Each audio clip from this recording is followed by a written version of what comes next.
Tuesday, March 12, 2019.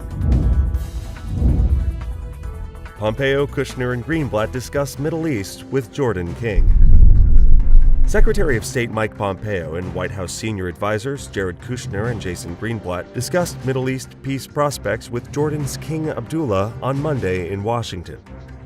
The 45-minute meeting took place at the Jordanian ambassador's residence in Washington. The king also met on Monday with U.S. Acting Defense Secretary Patrick Shanahan to discuss military and defense cooperation between Jordan and the United States. Prime Minister Theresa May on Monday night managed to wrestle new statements and language from European Union leaders that might help the British leader sell her unpopular Brexit deal to a skeptical parliament. The French jihadist who shot dead 4 people in a terrorist attack nearly 5 years ago at a Jewish museum was on Tuesday sentenced to life in prison by a Brussels court. Aides of Israeli Prime Minister Netanyahu's main political opponent, Benny Gantz, mentioned that Gantz thinks President Trump could recognize Israeli sovereignty in the Golan Heights in order to help Netanyahu win the April 9th elections. The U.S. to withdraw the last of its embassy personnel from Venezuela. The United States announced late Monday that it is pulling the remaining staff from its embassy in Venezuela, citing the deteriorating situation in the South American nation. Secretary of State Mike Pompeo announced the decision as Venezuela struggles to restore electricity following 4 days of blackouts around the country and a deepening political crisis.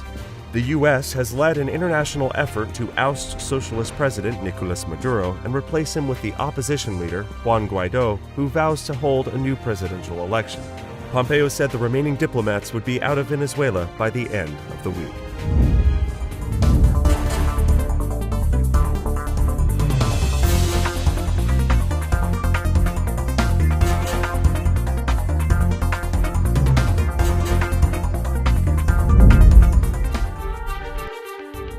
President Donald Trump indicated Monday he would support keeping the U.S. permanently on daylight savings time.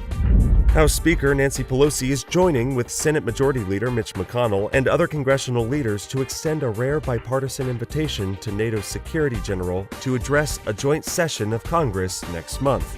A Coast Guard officer accused of stockpiling guns and compiling a hit list of prominent Democrats and network TV journalists pleaded not guilty on Monday to drug and firearm charges.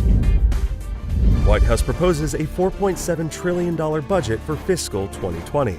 The Trump administration on Monday proposed a $4.7 trillion budget that would sharply reduce spending on safety net and discretionary programs, while effectively exempting the Pentagon from strict funding caps set to take effect in fiscal year 2020. Though Congress isn't expected to adopt the plan, the document lays out the White House's starting point for discussions in the months ahead over spending priorities, including a request for a big increase in outlays for a wall at the nation's southern border. It says that, partly based on growth assumptions much faster than many independent forecasters expect, the federal budget would be balanced by 2034. The New York Attorney General's office late on Monday issued subpoenas to Deutsche Bank and Investors Bank for records relating to the financing of 4 major Trump Organization projects. Passengers at LaGuardia Airport Monday were terrified about flying in a Boeing 737 MAX 8, the same model that dropped from the sky twice in 5 months, killing everybody on board. Measles cases in New York have been concentrated among children from Orthodox Jewish families, many of whom attend religious schools where vaccination rates may have been below the 95% threshold considered necessary to maintain immunity.